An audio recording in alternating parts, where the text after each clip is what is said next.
We pledge. We'll call this work session order with a pledge to the flag.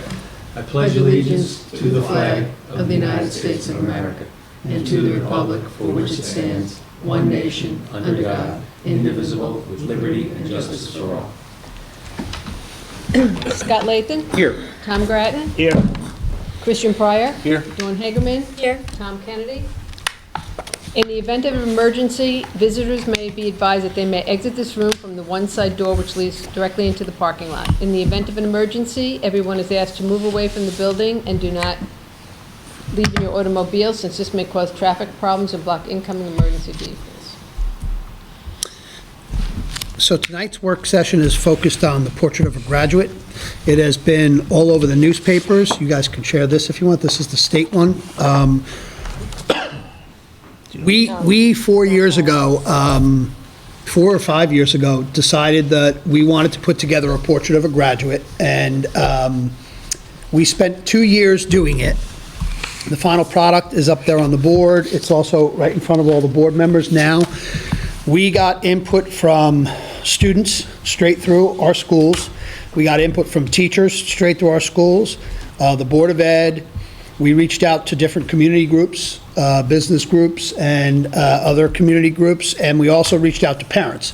And then we sat and utilized a work session to refine it to come out to this. And we decided that these are the characteristics that you should leave Southold with if we've done our jobs correctly. You know, upon leaving Southold, our graduates will be well-rounded citizens who possess strong values, are lifelong learners, and possess effective communication skills.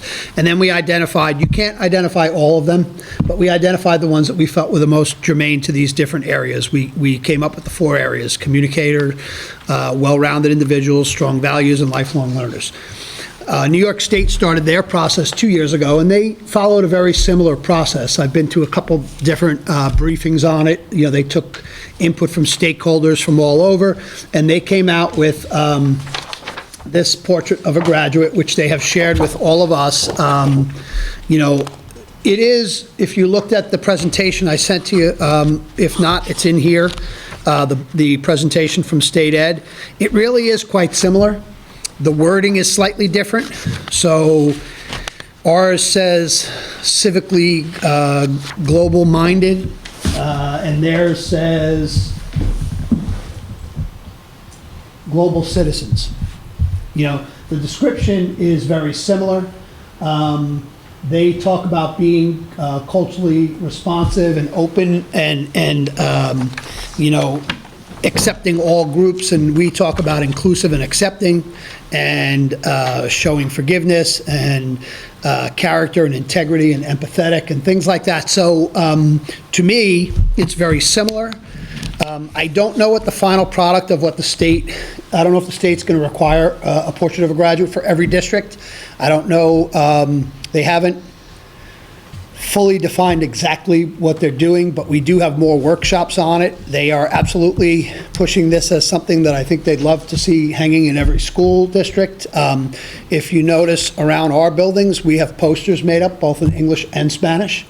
And this particular graphic syntax, you know, they refine the graphic for us.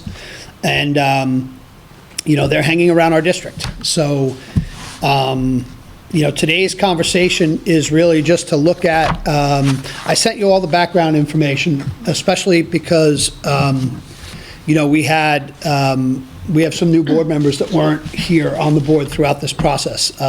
So you see all the different iterations as we went of it being put together, and some of the different possible graphics, and, you know, so really the conversation is about the 2 different ones, and if you see them similarly to me or not, or if you think we need to tweak or whatever, or do we wait to see what the state says?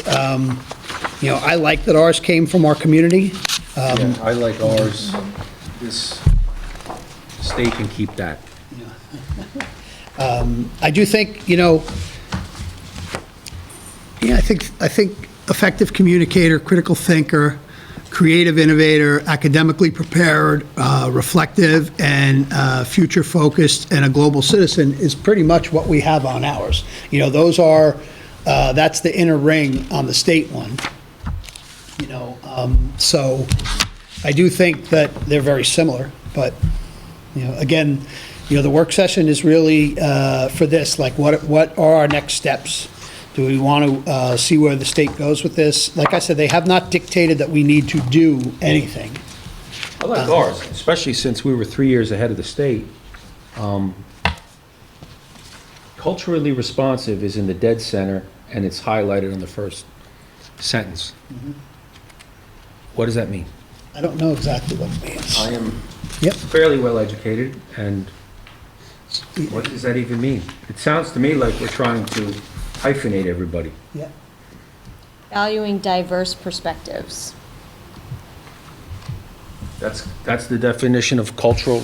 Says build, Responsiveness. New York State high school graduate who is culturally responsive, builds strong respective relationships, values diverse perspectives, and essential to a rigorous, inclusive learning community.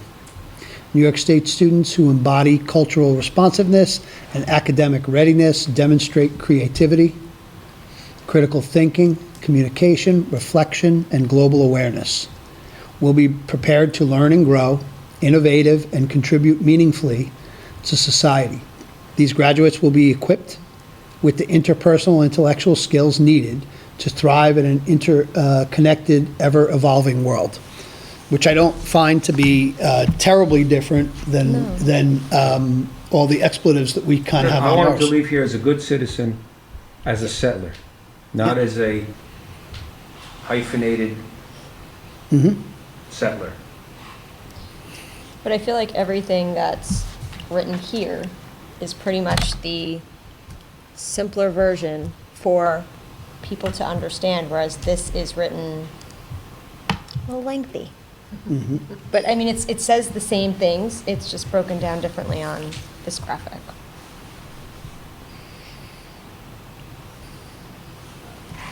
I tend to agree, I also think that there are some things on here, like, has a positive work ethic. I don't think is expressed maybe in other areas. And I think that the values of any portrait of a graduate, or any graduate, should be reflective of the community. And a good work ethic and hard work is something that Southold holds dear, I so- think that's important too. In this day and age, there are kids that are, young adults that don't have the work ethic, so I think it's important that we do teach that to our children. But it also encompasses the kids who do not want to go off and go to college and are going for a more BOCES trade school, but still have, Well, that's right. When I was That building my that first year on the it's board, we had a retreat, and the mission statement said, it ended with college ready, or I think it was college ready student, or college ready graduates. And I said, why do they have to be college ready? Obviously we would want them to, but they don't necessarily have to go to college. And then it was, forget what it was changed to, but I pushed hard for not every kid wants to, needs to, or is able to go to college. Why can't we just turn out, and we went through various iterations of fine citizen or, but just like Dawn said, it's not, I think it's been molded for our Southold kids perfectly, because that's why, I raised my kids here, it's why Christian moved here, it's, take the state, they're trying to represent everybody, I'm trying to represent 662 or whatever they are. If we could just add, able to change a tire and no CPR. balance a checkbook. Yeah, I'll agree with that. Balance checkbook. Or a spreadsheet. Yes. You old fogies in your checkbook. I was using mine this weekend. I still use Well, it. listen, QuickBooks is the same, so it's all. I actually use the paper. I use an actual checkbook. So, anybody else have any other comments or thoughts about? I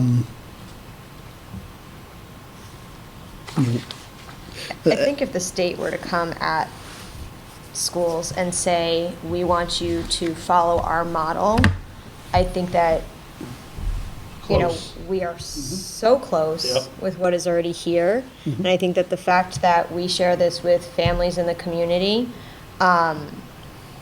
this is a lot more parent and community member friendly than the wording in this. Yeah, there might have been parents of students involved in that, but they weren't parents of, Right. Southold parents. Yeah, you know, and that's the problem I have. I mean, it's a necessary evil that state ed has to do the whole state, but, you know, you have a general practitioner operate on a broken bone, but I'd much rather have an orthopedist. And we're the orthopedist to our kids. Okay. I think that this one is a lot more inclusive for our community, but it also fits everything that the state has to say, that I do think that if the state were to come and say, we want you to follow this, I do think we have enough to say, we've done that. Yep. I don't If think we're we've 3 tried us years on it. before them, we're Yeah. grandfathered in. Scott, you can handle that conversation to them. So, okay. Anybody have any other comments or questions about it, or I'll keep you apprised of where we go. You know, as we continue, they just rolled it out this summer, was it? Yeah, I think so. Yeah, I know the months have gone by so fast, I can't keep track. so. And they just kind of threw it out there. There was no other comments with it. There was a lot of, you know, for the last 2 years, they invited stakeholders, but I mean, they can't have a group of 20,000 comment on it. You know, we did send things, I believe one of my comments was, we have a portrait of a graduate that we put together. They never really responded on that, but there is a number of meetings that they're scheduling informational for us to come to share more information about it. Right. You know, so there has been no edict that it needs to be done. Right. But they've pushed it, you know, they've really pushed it as, you know, we want districts to embrace this, and, you know, not that they've said we want you to use ours, but they've, you know, Yep. this came from actually a principals meeting that Terrence was at, because BOCES had copies for all the principals that they gave them when they got there, you know. Okay. And I'm sure at my next superintendent's meeting, they'll have them for me, Yeah. yeah. I think it's nice that we share it in the school calendar. Yep. To kind of put, in a way, it's putting our goals out there. And I don't think every district does that. Yep. Which could be something that the state could come down and saying, come up with your own, but we'd like you to, you know, share it with families and everything, and that's all stuff that we're already doing. Great. All right. Cool. You have anything else, or? You don't need a motion for adjournment. do we? No. It's- No, this is a work session, it's not an actionable meeting. All right, Thank you. cool.